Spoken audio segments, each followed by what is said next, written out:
The progression and distinction of dissociative identity disorder in modern culture needs to be discussed within scientific communities, as the impact it gives affects them significantly. One of these cultural phenomena showing information on dissociative identity disorder is the 2016 movie Split, which we will be focusing on.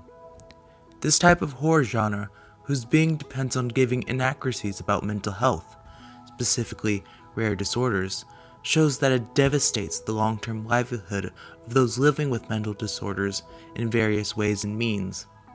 What dissociative identity disorder is and isn't will be compared to the character with DID in the movie Split. Before we start, I'm going to assume that most of you in this room are not aware of what dissociative identity disorder, more commonly abbreviated as DID, is.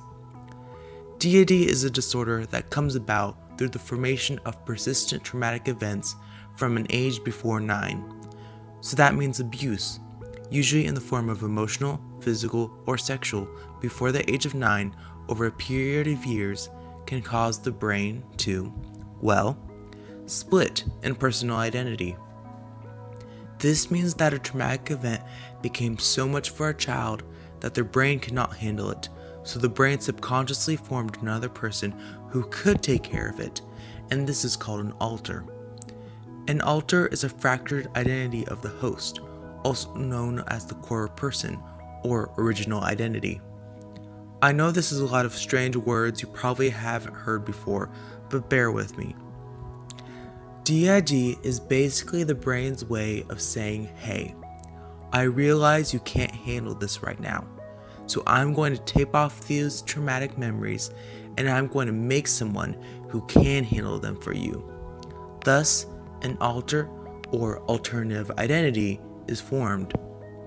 With each traumatic event or situation that the core identity can't handle, another alter forms. The problem with this comes when key information is lost between the identities, such as important facts about yourself, your friends, your family, up to and including job interviews and where you put your keys. This process was previously called MPD, or multiple personality disorder, but this label was considered misleading and so was renamed dissociative identity disorder about 30 years ago. The significance of cultural representation of dissociative identity disorder has given a distorted view to the public about the realities of the disorder. More significantly, this mutilation has impacted the scientific community, causing research on DID to be muddled or discouraged from continuing. A more recent adaptation in, unsurprisingly, the horror genre is the 2016 movie Split, directed by M. Night Shyamalan.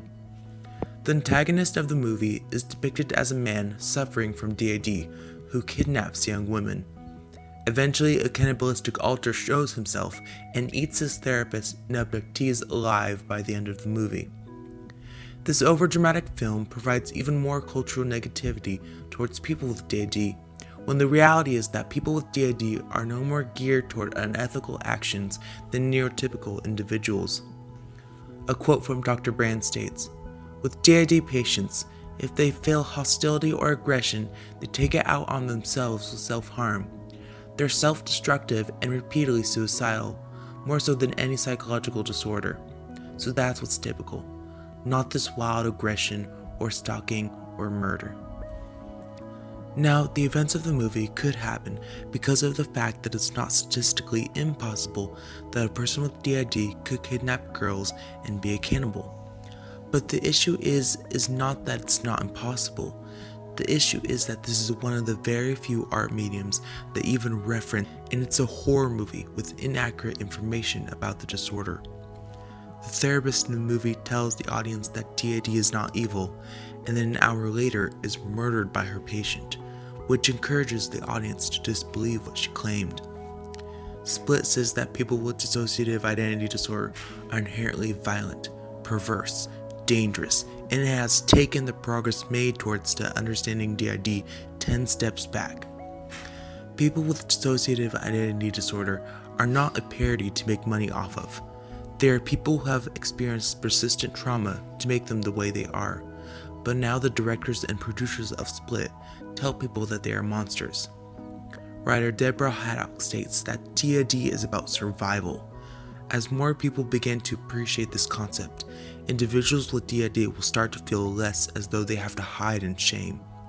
The solution to the inaccuracies faced is to do the opposite, to give information about the disorder to the general public in a way that is not affiliated in the majority with the paranormal or horror genre. Dramatization only discourages progress made in the field of science. Thus, I encourage all of you future or present writers and producers to present people with DID accurately, until such a time where there is enough information given to the general public for them to know what is real and what isn't. Until the majority of art mediums portray dissociative identity disorder in positive light, we cannot, as a society, allow for negative representation. Thank you.